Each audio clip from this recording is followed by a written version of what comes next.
Booyah! Alright, I'm telling you, this is perfect. Booyah! Yup, got my girl Natasha. She's already, I don't know if you can, there we go. Booyah! We about to get it. We about to get it. And jump into this topic today. Human trafficking, the underbelly of society, things that happen behind closed doors, things that happen in businesses that we pass every day, things that are happening in residences that we pass every day, things that are really happening right underneath our nose that are absolutely atrocious, that are horrible, that when truly thought about makes your stomach sick.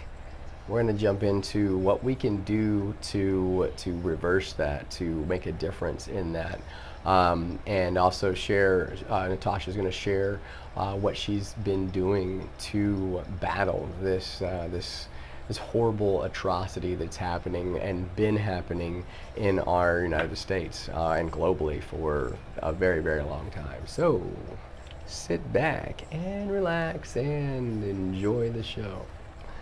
I was gonna do something and I can't remember what I was gonna do.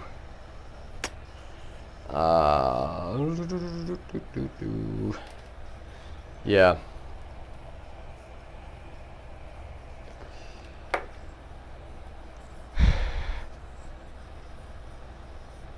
I don't know. Ow. That's what I was gonna do.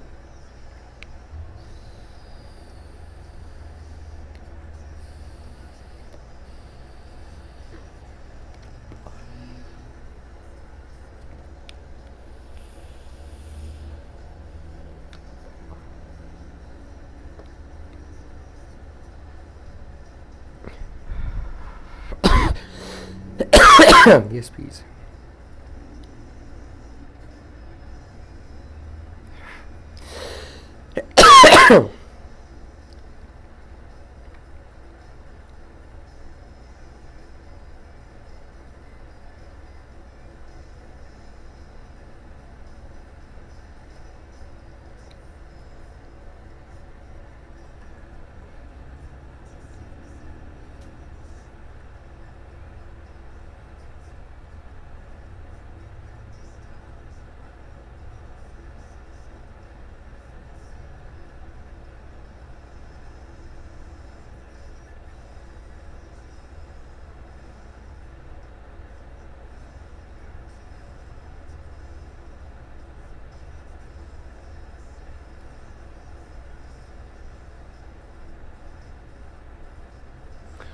Interesting. So we have a interesting statistic here. So, firstly, not all 50 states are reporting to the FBI's Uniform Crime Reporting Program's human trafficking. Um, yeah, there we go.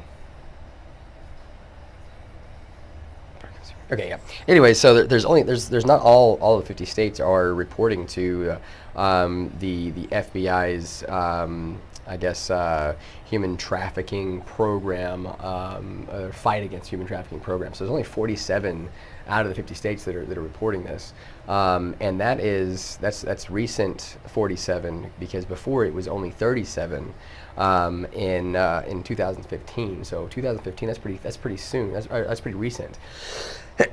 So, and then only in 2020 did it go from the 37 to 47 states. It's very interesting.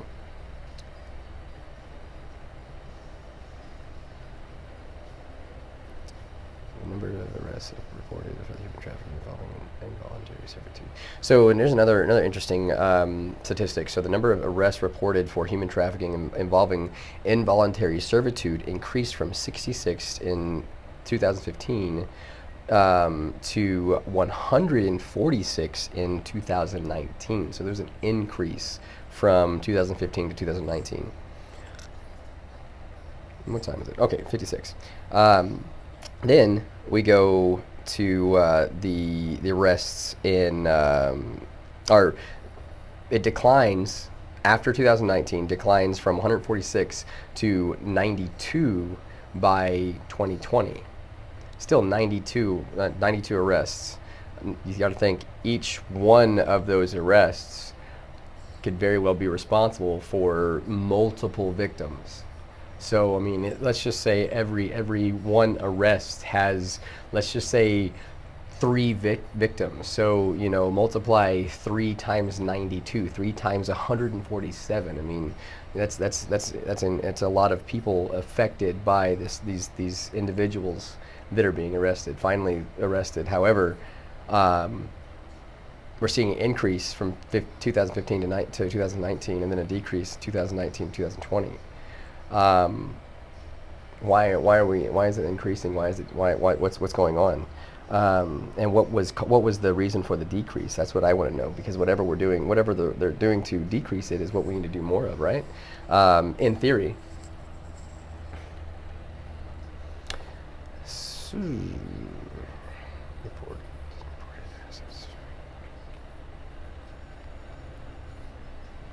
So here's the one that really makes you sick to your stomach. So reported assets from human tracking, reported assets for human tracking involving commercial sex acts. So commercialized sex acts increased from 684 in 2015 to 880 in 2016. Then it declined from that 684 to 301 in 2020. So again, what is going on? What is happening that is decreasing this number, and how can we do more of it or do that more efficiently?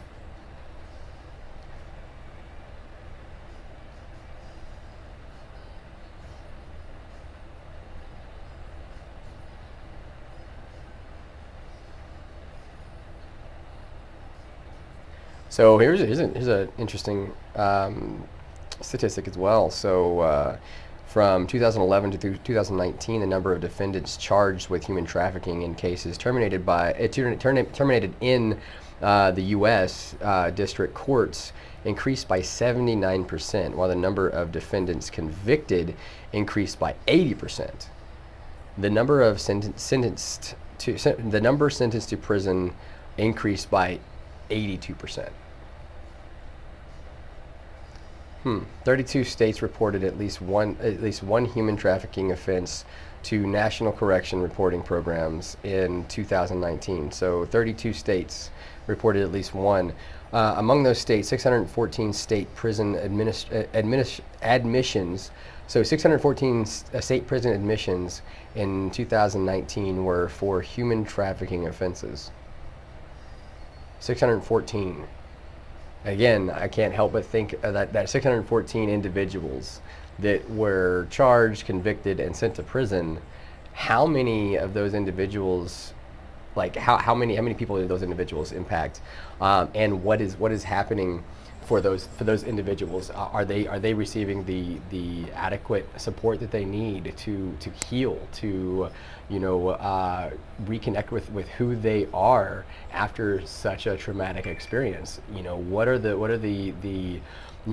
the infrastructure and programs that are out there that are being grown and focused on to help the victims help the post traumatic stress syndrome. What are we doing for that? So that's all these questions and more are going to come from my girl Natasha Federico.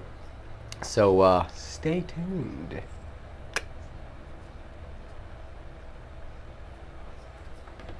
I'm gonna go ahead and put these bad boys on.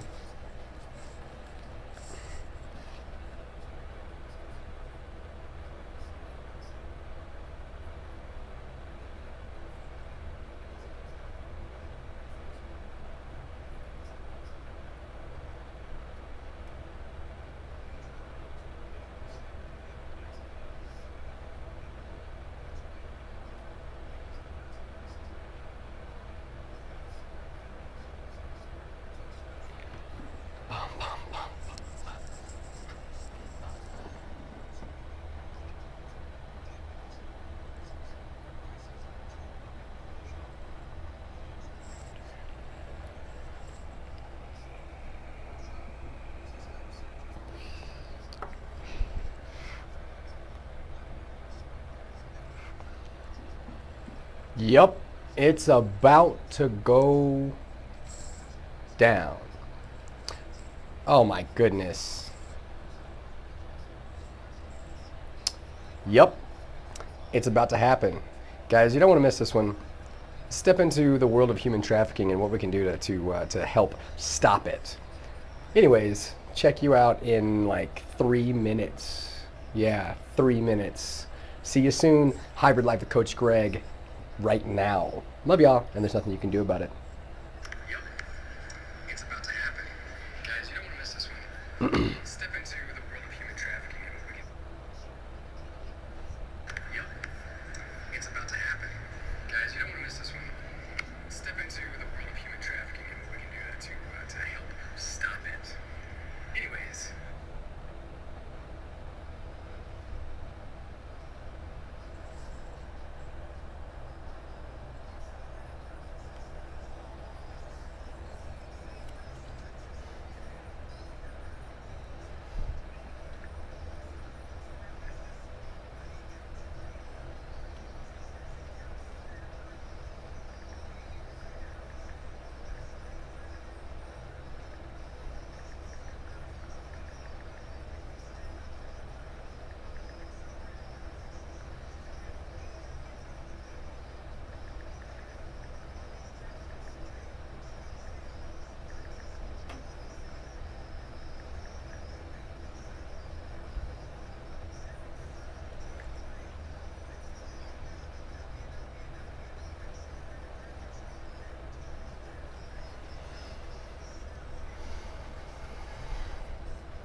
Oh, she already started it. I should have brought my drink.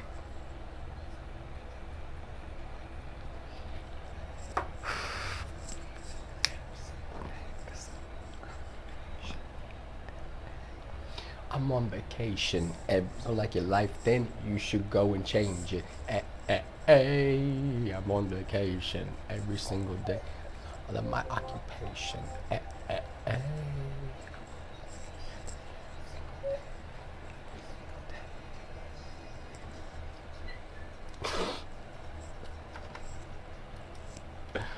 Welcome back to another awesome and really hard-hitting show of Hybrid Life Coach Greg.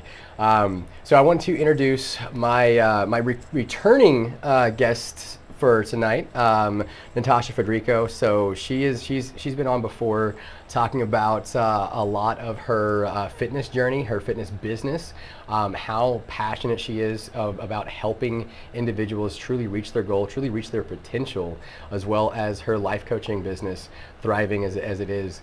But today, she's coming on talking about something a little different. She's going to be talking about her journey and dedication to ending human trafficking, what she's been working diligently on for the last couple of years to put together infrastructure to help the victims of this horrible thing that's going on right underneath our noses. Natasha, how are you tonight?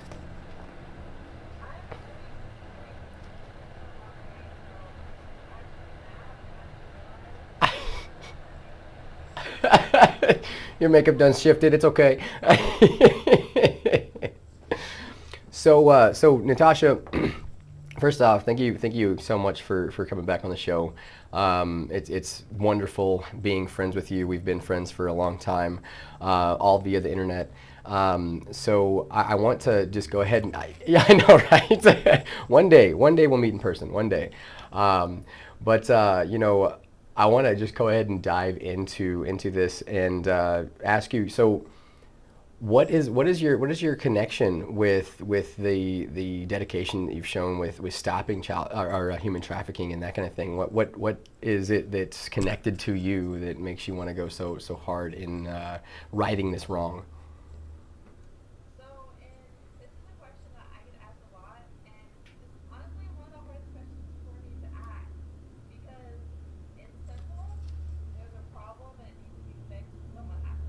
But I've seen, I've witnessed firsthand on like the effect of what this situation can do to an individual. Hmm. Part of what I do with the nonprofit group that I work with is I go to group homes and I build relationships and permanency with the survivors that that were victims of sexual abuse or sex trafficking. And so it's just we need to literally, it's simple. It's a problem that needs to be fixed. I love that. But that's literally like the biggest thing. I don't people expect me to have this like um there's this horrible like story growing up and all these bad experiences. And that's just not the case. It's just something that was laid on my heart at a young age. I have always wanted to be a voice to the voiceless and help them build the confidence to use their own voice and to stand next to them. And this is something that, you know, people don't want to talk about Hmm. and people don't know it even exists in their area. And so, yeah, that's kind of what led me on that path. Wow, I love that. I love the simplicity of that, and I want to kind of unpack that a little bit because your simple answer was there's a problem that needs to be fixed, so somebody's got to fix it. And elected yourself to go about helping to fix that problem. So that thought process, it's obviously something that's not normal, right? Because you were saying that a lot of people expect, well, so have you ever been trafficked, and have you ever done that, blah blah blah, that kind of thing. And like you said, the answer is no. However, there is an issue. There is a problem. So I just want to commend you for taking the responsibility of seeing, hey, there's something that's broken. There's something that's messy. There's something that is dirty. Let's go ahead and clean it up. Let's try to do everything that we can to clean it up. Simply because it's not right. Simply because it's not good. It's not a uh-oh, we lost her. So anyways, that perseverance to do what is right. I feel like that's something that all of us can hear. And she'll hop back on here. There she is back again. But I just wanted to point that out to everybody that's listening is how powerful that is, how powerful that simple answer. There's something that's broke and it needs to be fixed. Hey, there we go. We were back on, back on. I Um, don't know, it just kicked me off. It was super weird. it's okay.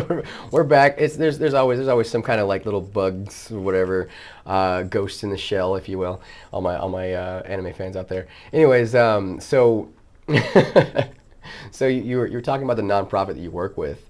Can you elaborate a little bit more on how you came about getting affiliated with this particular nonprofit and how your journey to fighting human trafficking, sex trafficking started? Yeah, so it's actually an interesting story how I came about joining the nonprofit. The nonprofit I joined is called the Yoga Company. Okay. So anyone who's been following my fitness story or my life story knows that I started Ring of Rocks Fitness in hopes to one day have my own nonprofit called Mission I'm Possible to help combat human trafficking. So I actually tried joining it close to 3 years ago, and I was just getting stonewalled after stonewalled, and it wasn't working. I never had the support. I never had help. It just wasn't the time for it, honestly. But so it didn't happen. Well, everyone kept telling me about this lady named Whitney and like how she has a nonprofit, and I've always wanted to mentor young adults, like truly mentor young adults. Hmm. And the programs that are in our area, that's just not what I wanted to do. It just wasn't lighting up with it. They're like, no, you should really meet Whitney. I'm like, yeah, I think I should. And we came close to meeting one time, but she ended up having a death in her family, so she was not able to meet. And then everything happened with me, one thing after the dominoes. When it rains, it pours, right? Yeah. And then, I finally, everything got put on hold. I left the gym I was under. I went through like a whole year of like, what am I doing? Almost rolled up my business earlier this year. And then I met one person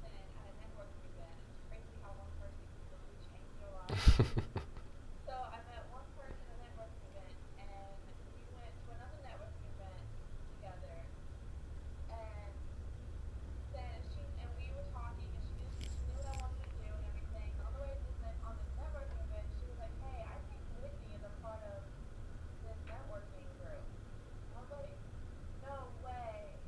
So we went in, and it's funny we talk all the time because when I realized who Whitney was, like, and I left the name to the face, um, I was fangirling on the inside, like, "Oh my God, this is Whitney! Like, I can't get to talk to her." And And Whitney is affiliated with what? Who's Whitney affiliated with?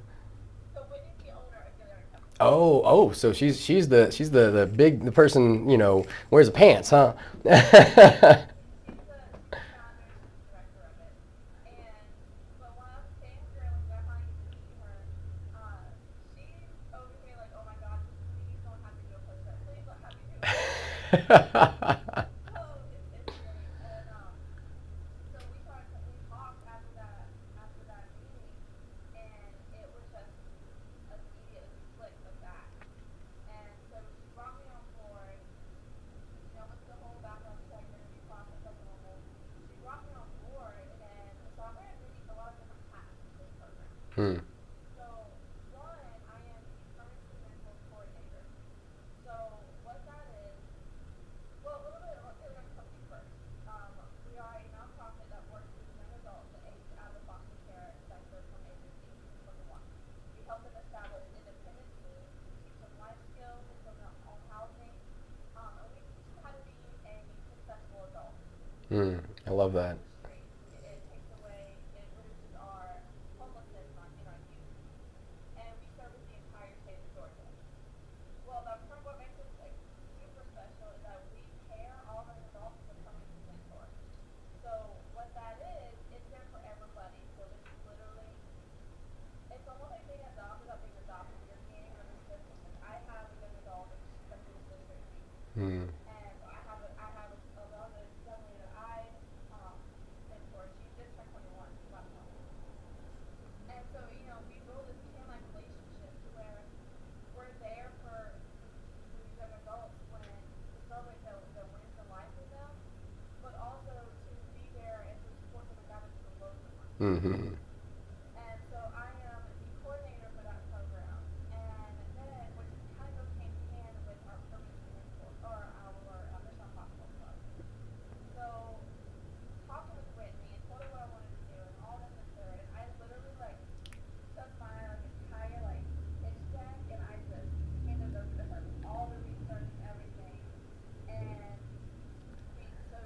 she had faith in me and she saw the research investment and a lot of talking and everything. And we brought Mission Impossible to reality, and now a functional, it's a whole program. Yeah, that's And we amazing. help combat human trafficking in the foster system. Wow. So you say in the foster sector specifically.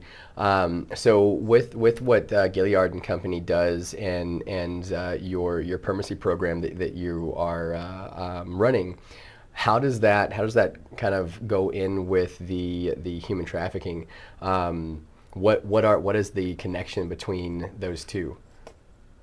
So the FBI estimates about 100,000 kids fall victim to human trafficking, and these are just the ones that we know of. Wow, hold on. We stop real quick. Stop real quick. You said 100,000 100,000 a year. a year. So everybody, really just like let's just like kind of let that sink in. Everybody that's listening, that's 100,000 children.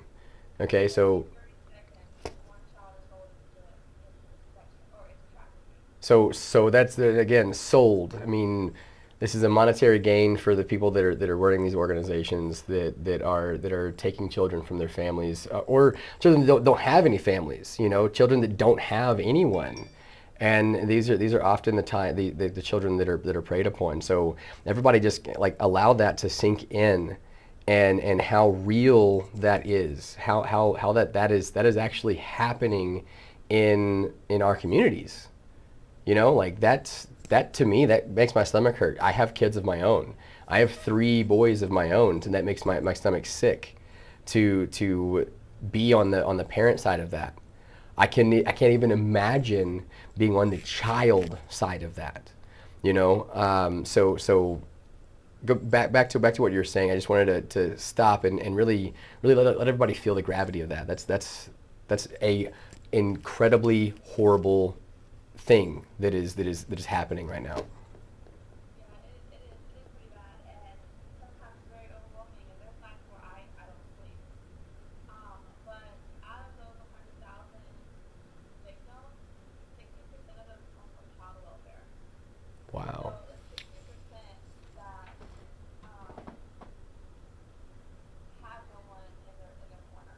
Mm. And so because this is so because human trafficking unfortunately is also internally a problem as well as it is externally a problem, there is no database for children in the system. So when children get sold from not even just children, like any age, Yeah. but mainly in child welfare. So we're talking up to about 20, 21, 25 years old. When So you they're said up sold to across state lines, up to that old. Wow. that's what we are focusing on. Right. Right. But yeah, so we focus up to 25-year-olds for Mission Impossible. Gotcha. Um, but when individuals get sold across state lines, there is no way for us to track them. Hmm. There's no database, national database for missing children like that. So it's very easy for them to be swept under the rug, and not really like swept under the rug, of course, we're hiding it, but more so slip through the cracks Hmm. because there's just unfortunately there isn't a way that we can keep track of that, which is part of the problem. So what is there that is being done to create an infrastructure? Like you sit here and listen to this. There's no way of tracking these individuals that are sold across state lines and that kind of thing. And you know, for me being like the, well, let's go do something about it kind of person I am. What is there in your opinion that can be done, or even an idea that can be proposed, so that the state lines maybe can be locked down a little bit more. Maybe there's a little bit more oversight in the child welfare programs. I mean, 60% of these kids coming from child welfare are ending up in this horrible underbelly of sex trafficking, human trafficking. What is there that can be done to tighten shit up so that we can decrease that number and get to zero? I mean, this is child welfare. These kids don't have anybody, and they're being basically targeted. Yeah, so the biggest thing is honestly communication. Hmm. So I can't tell you the system that needs to come in place when it comes to communicating from state to state yet. But I can tell you what we're working on within our area, within our county, within our region, like within our controlled environment right now, what we're able to expand out. But one thing that Mission Impossible does, we have two sides to Mission Impossible. We have the community outreach, those who help to fundraise, spread awareness in the community, help to teach the community what to look for, signs to call, that kind of thing, and goes in group homes and to add the preservation and prevention aspect, so that way these victims turn into survivors Hmm. and don't end up back into those situations. The other side we is where it's more intensive and more hands on. I'm actually building a task force. Actually, it is now officially built. I'm building a Nice. task force that I actually work with the Special Victims Unit here in Savannah, and I'm on call 24/7. So when individuals come into their case or come across their desk with these cases, I'm able to step in on an advocacy side with these individuals to help them with resources, help them emotionally, help them mentally, and potentially pair them and hope to pair them with a permanency mentor. That's someone there to add that protective support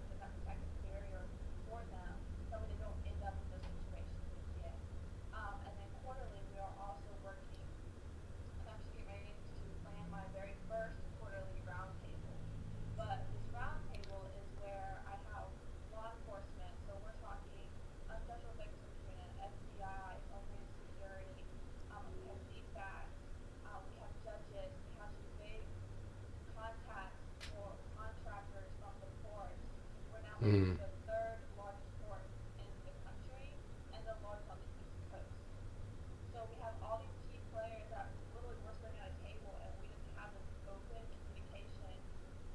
And when we find out, okay, what systems we have in place, are they working? Great. We're making more effective. If they're not working, how do we get them to work? And then if we need to build in any gaps, what system we need to build to fill in these gaps? And that's honestly the best way that we can that we're able to get almost ahead of this human trafficking because then it just stops people from coming into it and it stops it's one less area that they feel secure in or feel like, oh, we can target this area. Savannah gets about 10 to 15 million visitors a year. Wow. So if we're able to lock down on just our systems here, then we can make a huge impact. And then from there we're able to branch out and take our model and implement it in other key states, other key areas across the country to cover like have a blanket cover over the US and hopefully eventually the world. Wow. The world, Pinky, the world. I love that. Well, dominating. Yeah, exactly. Or dominating for to end this human trafficking that's going on. So, with all the really giant government agencies that you're working with, Homeland Security, FBI, that kind of thing, Special Victims Unit in there in Savannah. What is the involvement of these giant government organizations and entities? What is their involvement as far as like on the ground? Really actually getting into the dirty parts of this. What's their involvement in that? So I'm still learning that process because we're still super new with it. But all I know is that one thing that really surprised me going into this, I'm not gonna lie, I was very hesitant on contacting law enforcement at any government level Hmm. because I was like, there's some police guy, this little girl, she wants to break the world, that kind of pushes me that way. And so when I finally sent that email, the amount of response was actually me coming at looking for representation and talking about fundraising. But that's just what started the domino effect and the amount of support I got from law enforcement in all aspects. They have been super eager. They're like, this is amazing. This program, we need something like this. Like, how can we support you? Our local state police Wow. along with you to figure out how we can work together. And so talking with the law enforcement, talking with SVU primarily, they're as hands on as can be, and their problem is they do not have the open communication with key resources that they need to help Hmm. individuals better. So they have a hard time finding housing to get housing for individuals. They have a hard time, just getting small things, but big things at the same time. If that makes sense. I feel that. So you mentioned earlier, you do a lot of fundraisers. I know that you just recently had a really successful fundraiser. I remember we had a conversation about that a few days ago. So when you're doing the fundraising, for one, how much fundraising are you able to do to go into again creating these resources, the housing, the toiletries, the clothes, the psychological resources and that kind of thing for these victims? So I fundraise all the time. Hmm.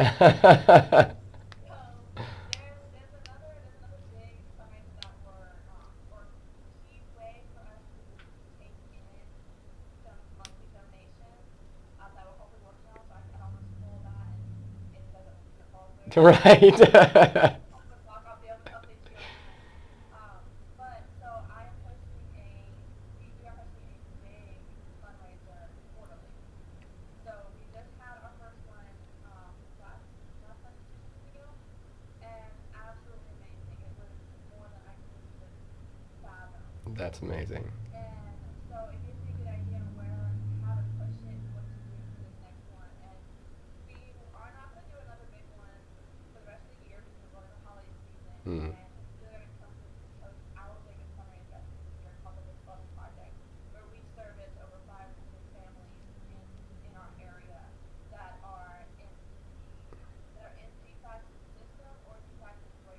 Hmm. and we're trying to prevent them from going into the system Now, as what well. is DFACS? Department of Child and Family Services. Okay, gotcha, gotcha. All right, yeah. It's a new term for me. A Yeah. lot of academic Yeah. jargon that we say. All right. Well, it means something. It's a few words put together.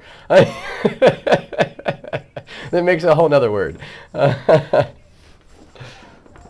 so my next big summer that I'm going to be planning with the Summertime Hospital is actually going to be in January. And Okay. January is Human Trafficking Awareness Month. So I'm pushing it to the end of January because it coincides with a big nonprofit thing that the hockey team is going to be doing for us. So we'll be partnering with the hockey team in our area as well. Wow. So the same hockey team that I know that previously you were actually working with them. So it's the same hockey team. Yes, yeah, we actually have a partnership with them, which I got to update. I think I updated you on that last week. Yeah. Yeah, you did. You did. Yeah. That's amazing. Yeah. I love it. I love it. I still have that contact and still have that relationship with them. So that's what we're doing with that one. Now, continually, there's a coffee shop that's actually local in our area. It's called Tree Roasters. Three So tree roasters. Roosters? Roasters? it's called the front porch Oh, coffee very shop. nice. Very nice. So much easier to say. But their mission is to also help combat human trafficking. Oh, So we've wow. actually partnered with them, and we're actually going to sit down the next 2 weeks to try to plan out everything monthly things. But we'll be doing spirit nights. So kind of like we did in school growing up, where Yeah. we get faculty between 5 and 7, and the football team gets a portion of whatever person needs. Yes. We do that. They do a lot of after hours. They've done espresso painting. They've done they have presentators on different topics, whatever. They're really good on getting out into the community and working with the community. That's So beautiful. we're actually sitting down and planning out that way monthly.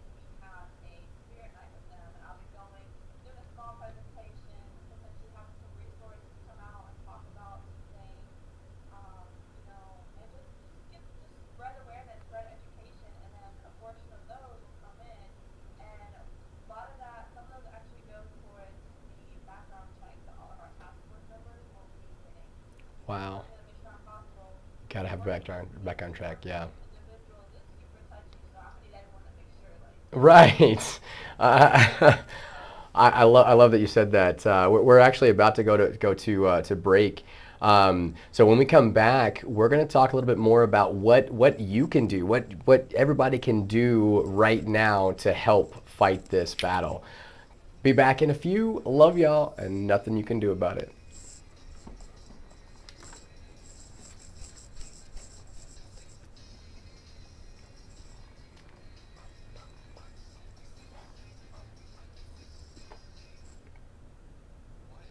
There we go. So show's going great. This is probably one of the best shows that I've had so far. So yeah, thank you for being here and joining me with it. You're amazing. Puff puff pass, nigga. Oh my goodness.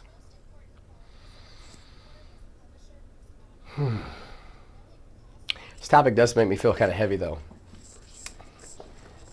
which I feel like it should, but definitely makes me feel kind of heavy, very heavy.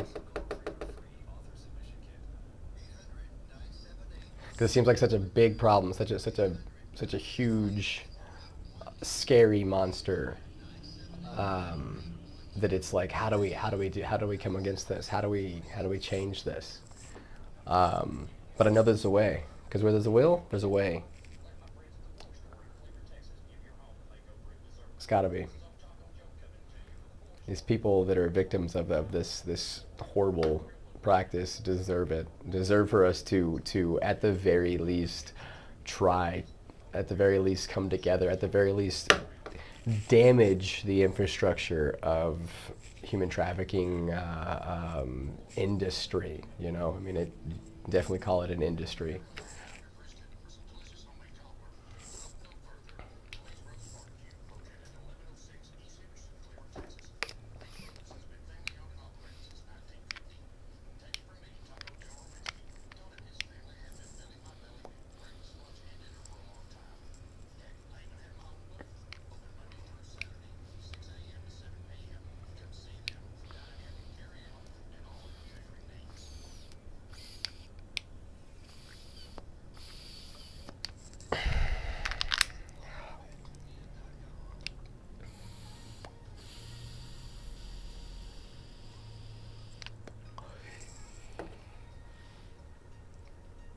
Coming back on.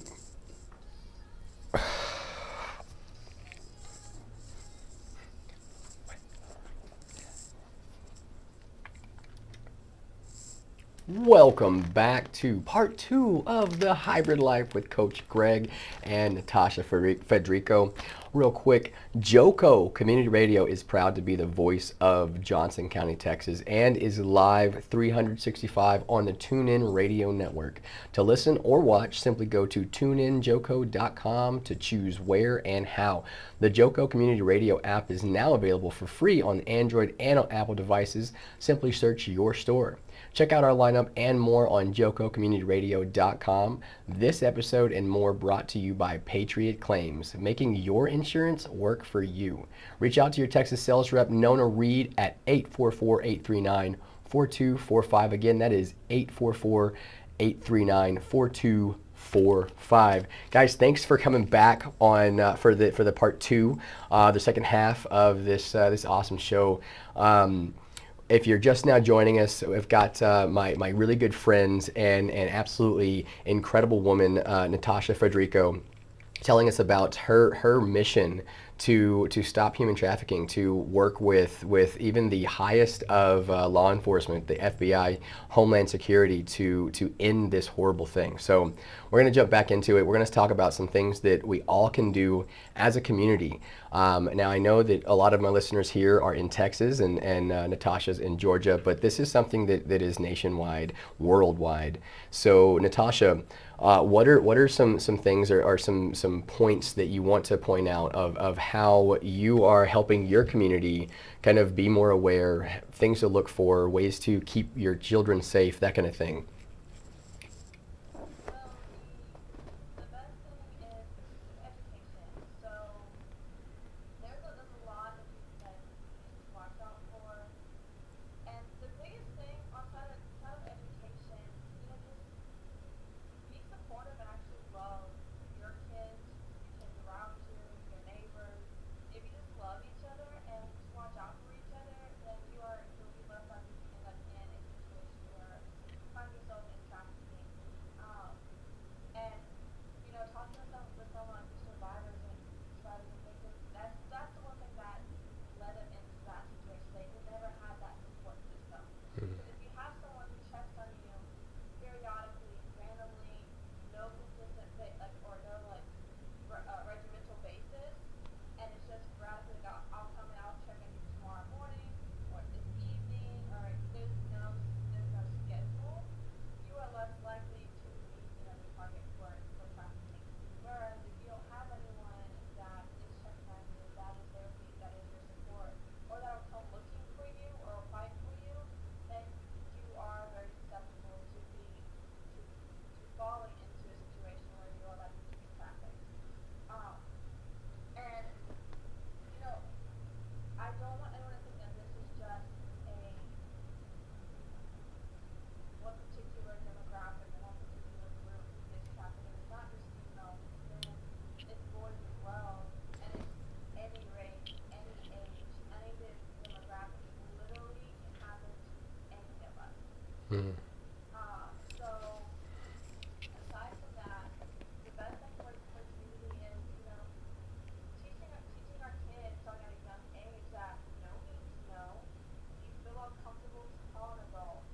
If you don't feel comfortable telling your parents, maybe you have a teacher, or if you don't feel comfortable telling your teacher, find somebody that they can trust and that they feel fully confident and trusted, because kids have amazing judging character. Mm-hmm. Scary, no, judging character. True, true. But teach them that go to someone you trust and tell them, hey, this is what's happening. This person said this to me, and I don't feel right.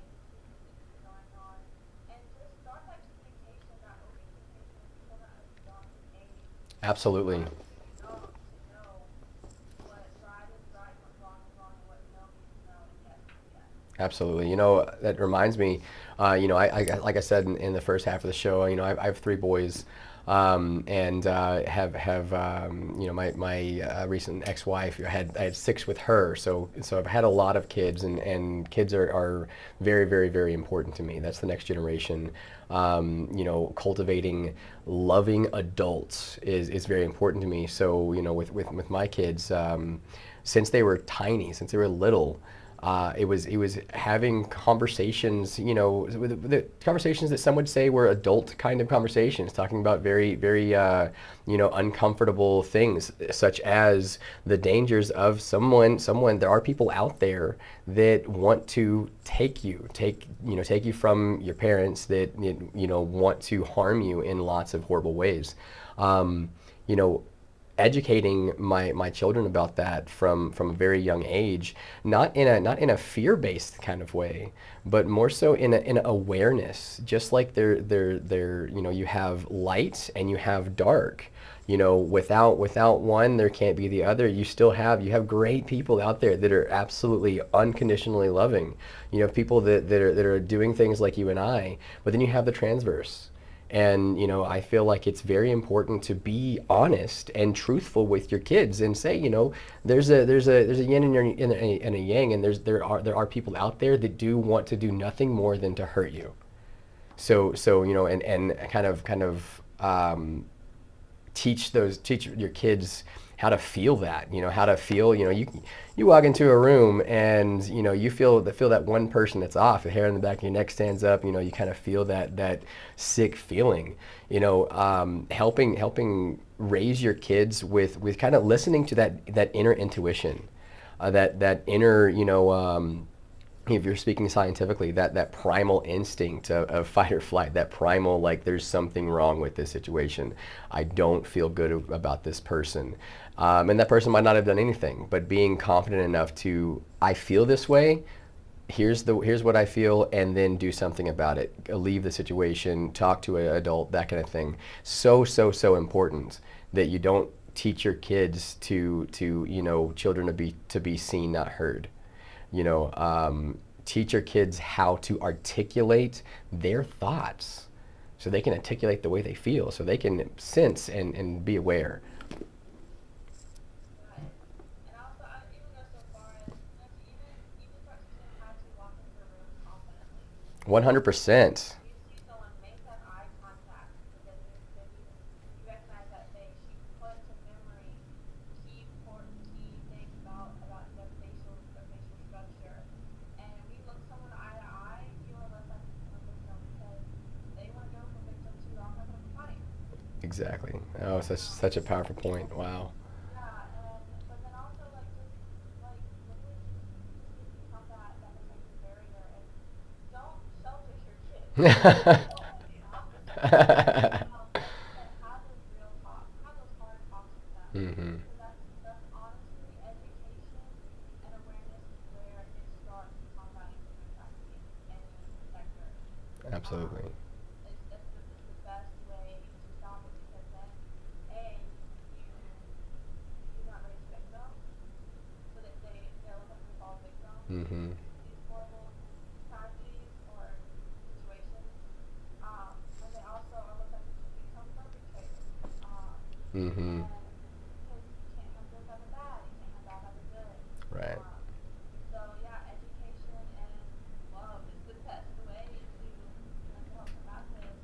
And then look in your area and find out what organizations, what companies are, like, what their mission is.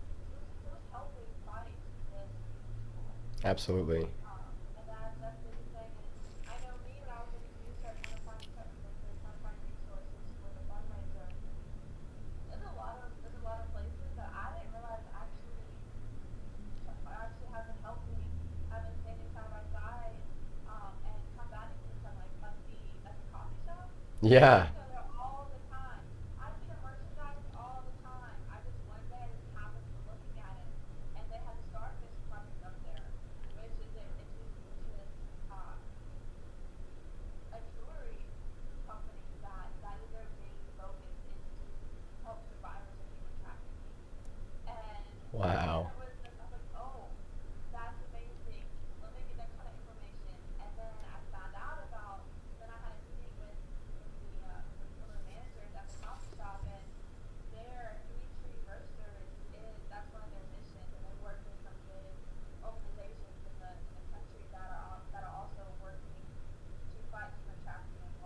Wow. So just as prevalent as the problem is as prevalent as those people that are aware of this, that are actually doing something about it. So all my listeners here, again, Natasha, you're in Georgia. And we're here in Texas.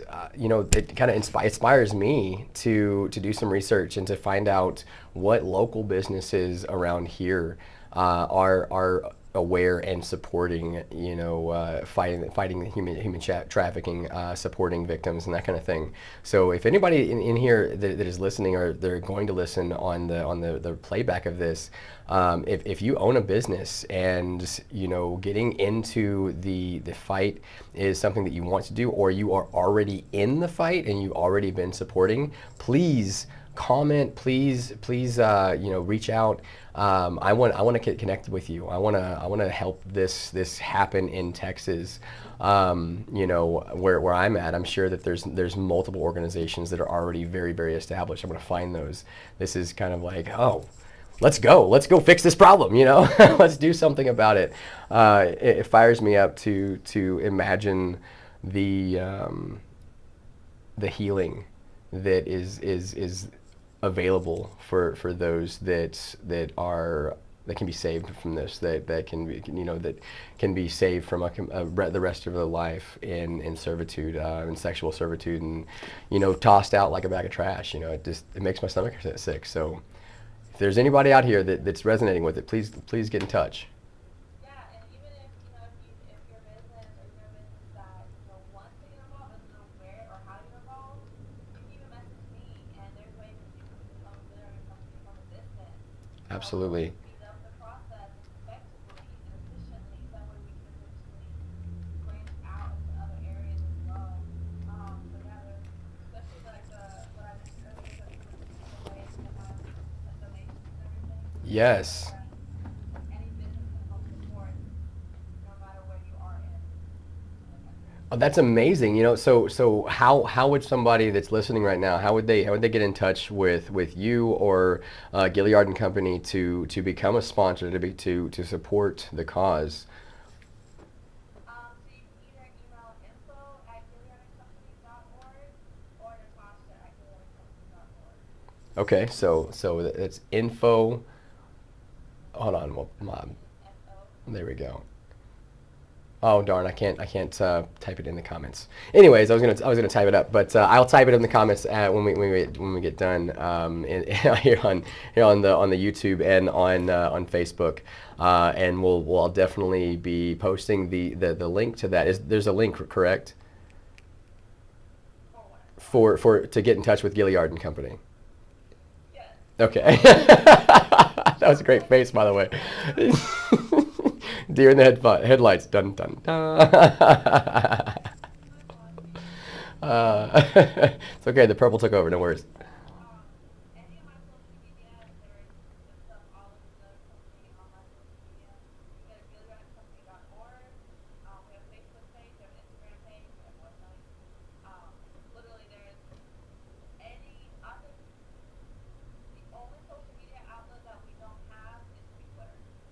Okay. Well, I mean, only Elon Musk likes Twitter, so Yeah, once I got it on my school, I got rid of it. Yeah.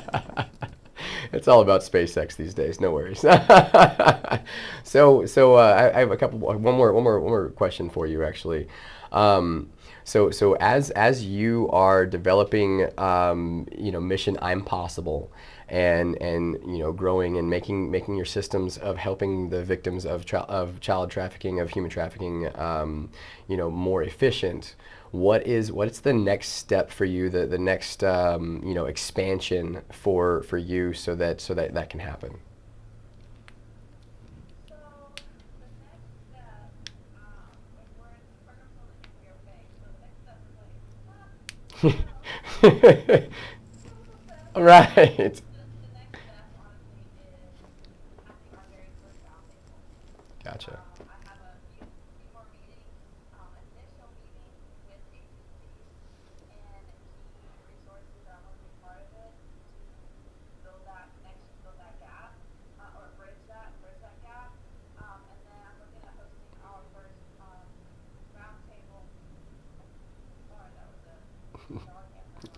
Yummy.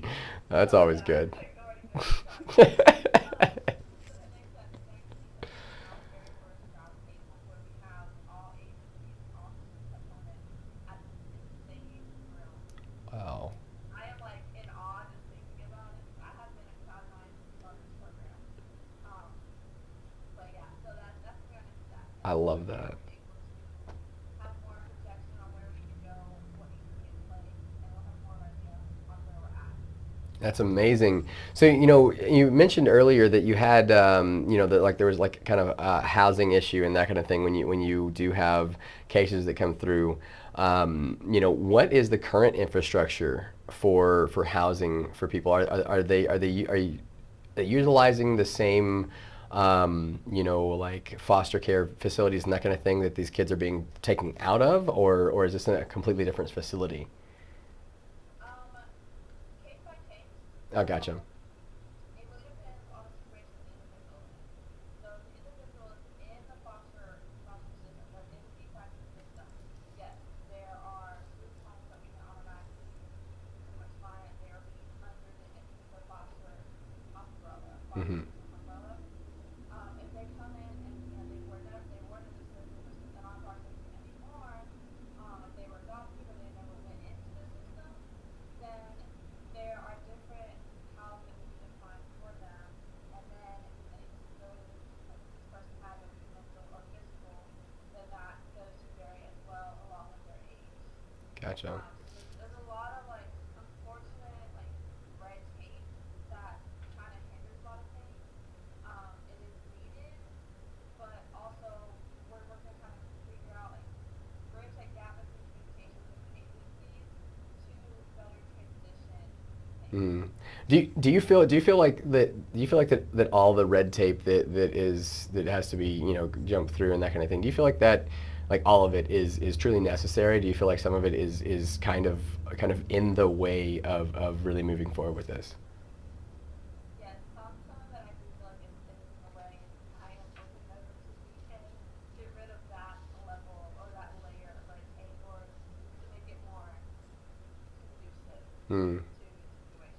You know, I think that it's kind of funny to me. I was actually just thinking about this the other day about how easy, in comparison, it is to be on the criminal side of things, and run a criminal organization. How much easier it is to do that and be successful at it than it is to stop that said criminal organization, because the criminal organization doesn't have any red tape.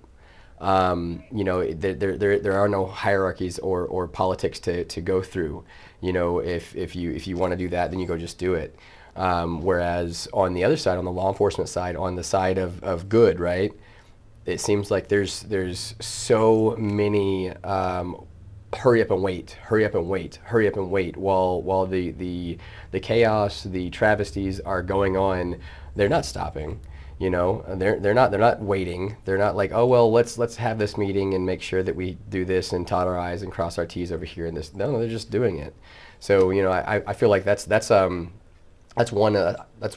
of, in my opinion, my personal opinion, one of the biggest, I would say, not, I would say, wouldn't say causes, but definitely one of the biggest reasons that this is exacerbated, this is continued.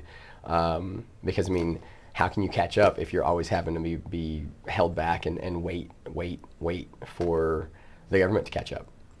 That is true, and we have had those same conversations with our state bosses, basically. Yeah. So, in those conversations, what's the response that you get? I mean, do the people that you're talking to, do they know about this? Are they like conscious of, hey, yeah, the system is kind of messed up, but it just is how it is? Is that kind of what you're getting, or like what is the response that these people are saying with this? A little bit of both. Yeah. A little bit of both. A lot of it is this is how it's always been, and other half of it's like, hey, well, this person's always been this way. Does that mean they can be better? Mm. So yeah, it's definitely that 50-50. Yeah, man. I find that just about everywhere I go. You have a mixture of those that are like for instance, you and I. You have a mixture of those that see the issue and see all ways to solve the issue. And then you have those that see the issue, but then see all these things in between. In between it, well, there's this, there's that, and these are blocking us. So we have to wait here. We can't solve the problem yet. Let's deliberate. Let's follow the system that's already in place because it's been around for so long. I mean, racism has been around for a long time, but does that mean that it's good?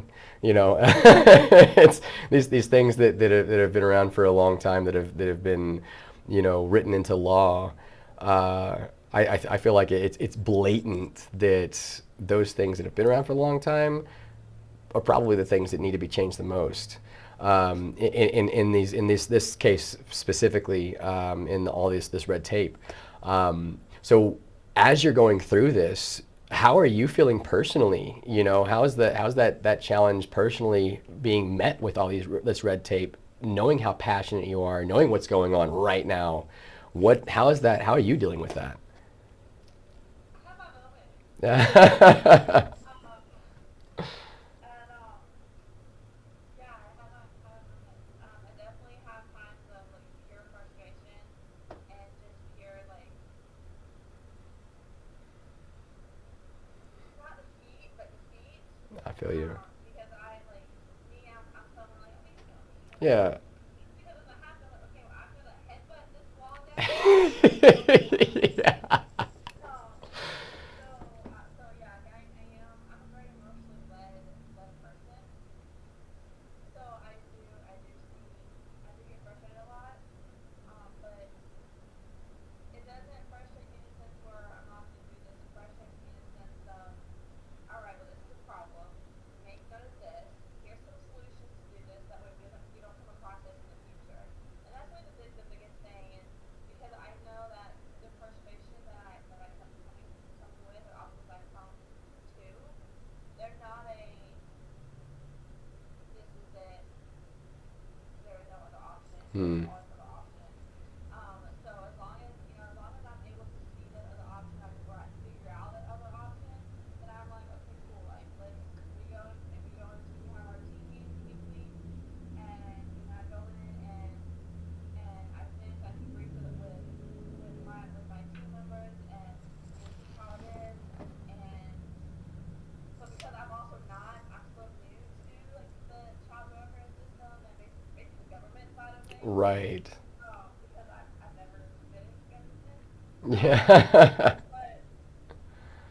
But so I have a different outlook, and I'm like, this is why people say the system is broken because we do not have the communication between X, Y, and Z. Hmm. We need to fix this, Hmm. and it can be fixed. So it's just the start of just open the communication with anything, any problem there is just open, starting that open dialogue, that have that communication. So yeah, and just I get frustrated a lot, not gonna lie, sometimes more than others, but I have a really good team that supports me, and they keep reminding me like you're not by yourself anymore. Mm-hmm. You're about fitness, which is for me, Right. and now I'm with a team, and it's great. We support each other, we're there for each other, and so it definitely takes away from the frustration. We all have different perspectives of it, so I come in like I'm like a bull in a china house, and Bull in China closet. exactly. Our director, how does she put it now?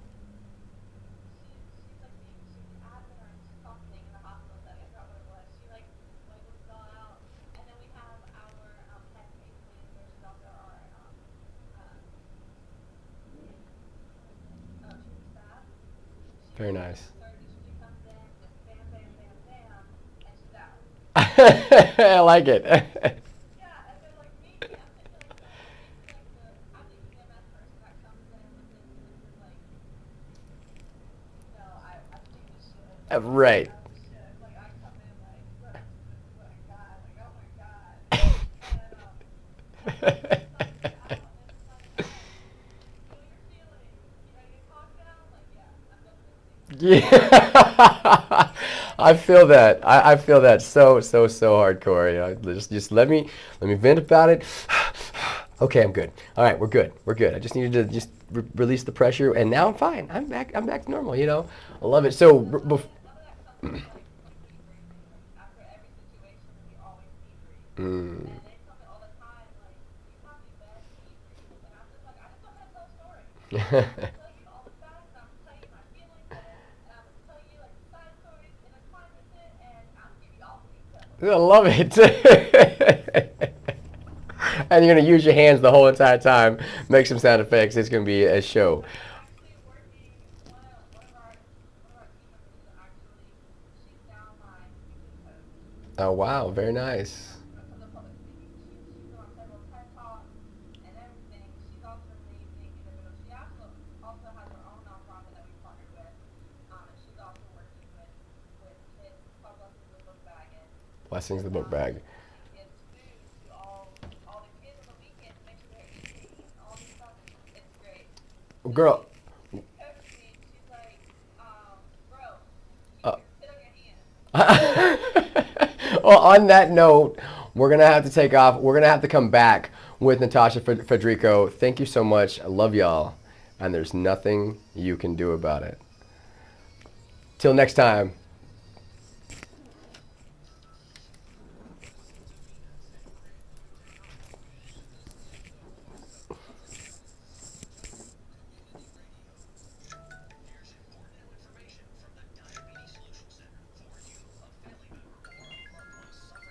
Okie dokie. Let's turn that off.